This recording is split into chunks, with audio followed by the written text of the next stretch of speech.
Halo, kita masih di Gaya dan Hukum Newton untuk kelas 8 ya. Jadi di sini kita akan khusus untuk menganalisis arah gaya berat, gaya normal, gaya gesek. Jadi kita mengenal dulu arahnya, setelah itu menganalisis dan hubungannya hukum Newton 2. Yang pertama adalah mengenal arah gaya berat, gaya normal, dan gaya gesek. Kalau misalnya ada seperti di gambar, seorang menarik kotak itu arahnya ke kanan, jadi otomatis F itu artinya gaya, force, dengan tanda panah ke kanan, karena ditariknya ke kanan oleh seorang, jadi dia mendapat arah gaya ke kanan. Kemudian kita akan mencoba mengetahui gaya beratnya. Gaya berat arahnya selalu ke pusat bumi, yang satuannya Newton, jadi ke pusat bumi itu ke bawah.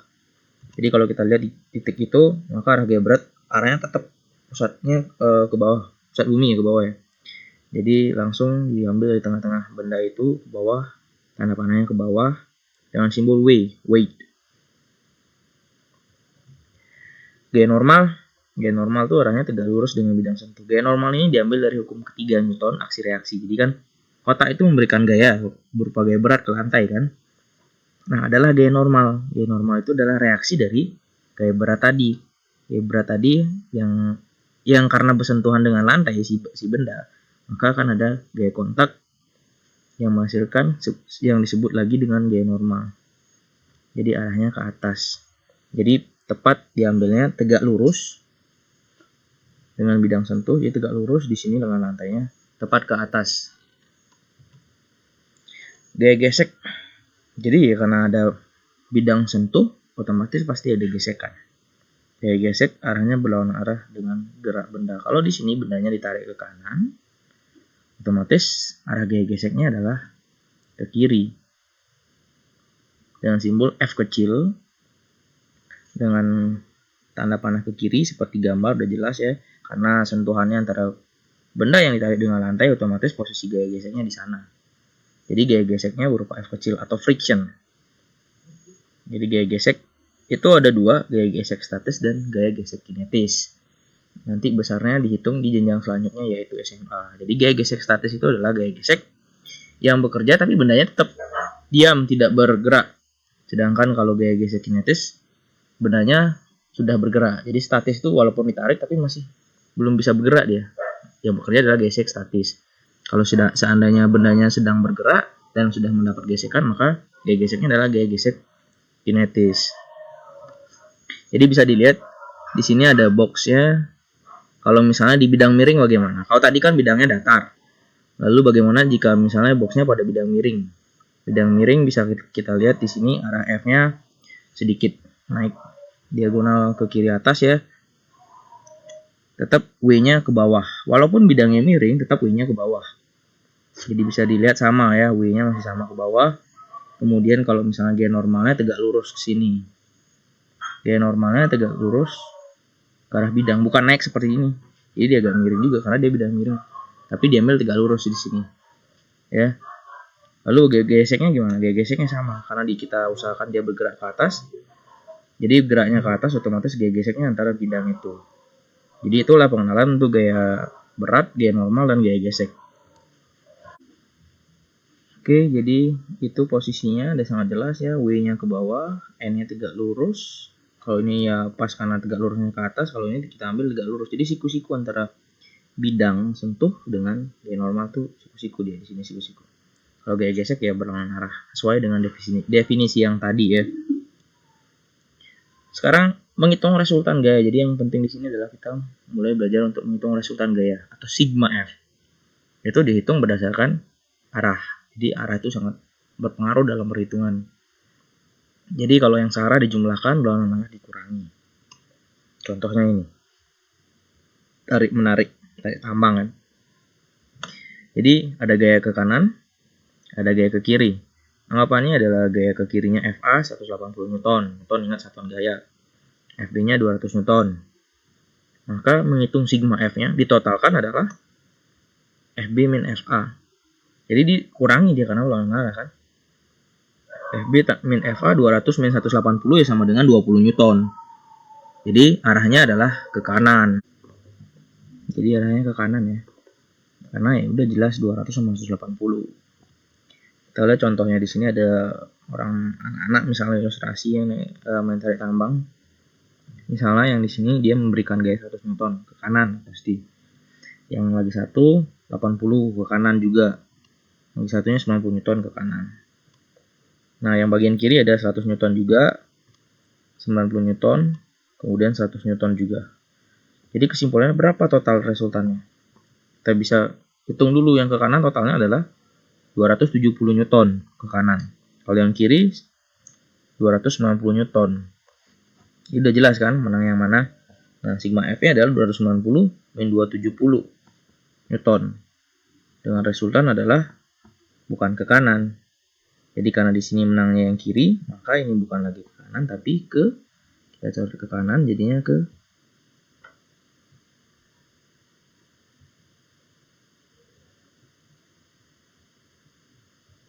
kiri. Jadi sangat jelas bahwa arah itu sangat penting. Jadi resultannya ke sini. Inilah sigma F.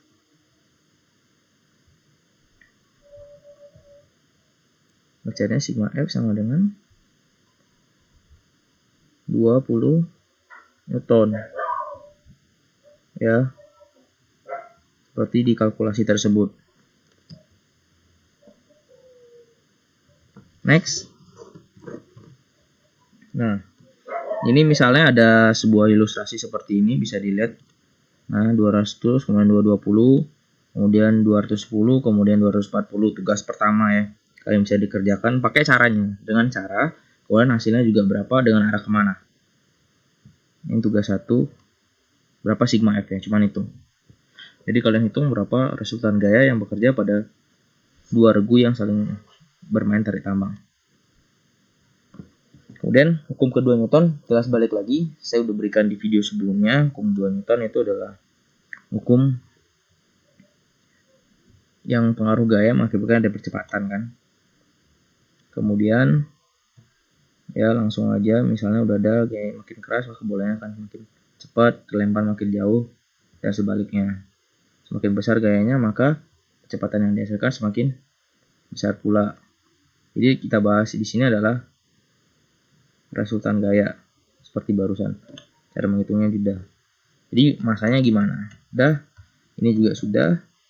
Jadi sigma F sama dengan M kali A. Ini hukum kedua Newtonnya. Dari sini ada segitiga. Bagaimana menghitung variabel yang lain? Kalau misalnya kita mau hitung A, jadinya kita gunakan segitiga di sini, sigma F per M. Kalau hitung M, sigma F per A. Yang jelas, sekarang kita bagaimana menggunakan perhitungannya. Jadi kalau teori ini sudah ada di video sebelumnya. Contoh menghitung percepatan benda yang diberikan gaya. Misalnya di sini ada seperti gambar ilustrasi kotak di atas sebuah kereta ya, misalnya ada troli di sana. Gayanya 100 Newton.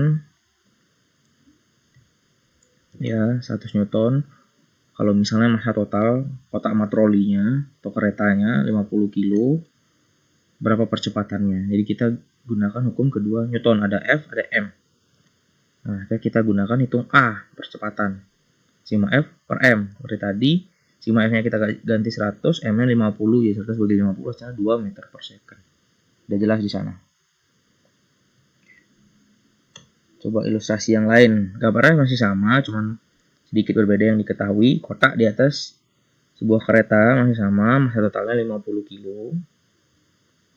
Ditarik dengan gaya 100 Newton. Jika terdapat gesekan, di sini yang baru, gesekan antara roda dengan kereta sebesar 50 Newton. Berapa percepatan? Masih sama, yang tanya adalah percepatan. Jadi ilustrasinya ada F-nya ke kanan 100 Newton, massanya 50 kilo juga, tetapi ada F gesekan. Nah, yang ini. Ada F gesekan 50 Newton. Ke kiri. Maka masih sama caranya. Percepatan A sama dengan sigma F per M. Jadi rumusnya masih sama. A sama dengan sigma F per M. Ini saya highlight lagi. Saya lingkari lagi ya. Nah, sigma F di sini yang kita hitung karena ada dua, satu ke kanan, satu ke kiri, ya udah. Tinggal digunakan 100 dikurang 50. Jadi 100 dikurang 50. Dengan massa total masih 50. Jadi otomatis 100 kurang 50, 50 bagi 50. Ini kan sama dengan 50 dibagi 50, ya 1 meter per second. Maka akan menghasilkan sebuah nilai yang berbeda karena di sini ada variabel baru yaitu gaya gesek. Nah, sebuah benda ditarik dengan gaya. Ini ilustrasi yang lain juga ya. Bendanya ditarik dengan gaya 200 Newton. 200 Newton. Jika terdapat gesekan antara rodanya ada 100 Newton, berapa massa? Sekarang yang ditanya adalah berapa massa benda tersebut jika benda mengalami percepatan. Jadi percepatan diketahui tapi yang tanya massa. Bisa kita hitung dengan cara yang tadi. Kita ketahuinya ada F gesekannya, jadi gayanya F besar 200-nya ke kanan, F kecilnya 100 ke kiri. Nah, M-nya berapa? Kita gunakan segitiga yang ini, kita menghitung M kan. Kita hitung M, maka sama dengan sigma F per A. Ya kan? Kita gunakan segitiga ini. Kalau sigma F sama dengan M kali A, kalau M, sigma F per A. Jadi, perhitungannya adalah M sama dengan sigma F dibagi dengan A. Sigma F-nya ya 200 dikurang 100, karena yang 200 ke kanan, kirinya 100. 200 kurang 100 dibagi A, A-nya adalah 0,5. 200 kurang 100 dengan 100 dibagi 0,5. 100 bagi 0,5 berapa? Hasilnya adalah 200 kg. Jadi massa dari kotak itu adalah 200 kg. Jadi seperti itu. Jadi tinggal dibolak-balik aja sebenarnya. Nah, tugas kedua, misalnya ada kereta dimuati benda. Massa totalnya 100 kg, jadi ini 100 kg ya. 100 kg ditarik dengan gaya 100 Newton. Jadi anggapannya di sini gayanya. Ini F-nya 100 Newton. Jika di roda terdapat gesekan, jadi ada gesekan antara roda dengan kereta sebesar 50 Newton, berapa percepatan yang dialami? Jadi sini ada gesekan lagi. Ada F kecil. Berapa percepatan? Tinggal hitung A sama dengan bla bla bla. Tugas ketiga, nih tugas terakhir. Kereta dimuati benda kalau massa totalnya 80. Ya, sekarang ilustrasinya massanya 80 kilo. Tarik dengan gaya 100. Ada gesekan dengan lantai dan kereta. Nah, karena ada gesekan, dia mengalami percepatan. Jadi percepatannya sudah ditulis di sini sebesar 1 meter per second kuadrat. Yang ditanya adalah berapa gaya geseknya. Jadi di sini sedikit berbeda, yang ditanya adalah berapa gaya geseknya. Cluenya adalah kalian hitung dulu sigma F-nya. Dari rumus hukum kedua langsung kalian dapat sigma F sama dengan M kali A, dapat M kali A, dan dapat sigma F. Berarti kalian tahu dong mana F yang ke kanan, mana F yang ke kiri. Dah, itu aja tugasnya. Semoga bisa dikerjakan dengan baik. Selamat mengerjakan dengan sungguh-sungguh.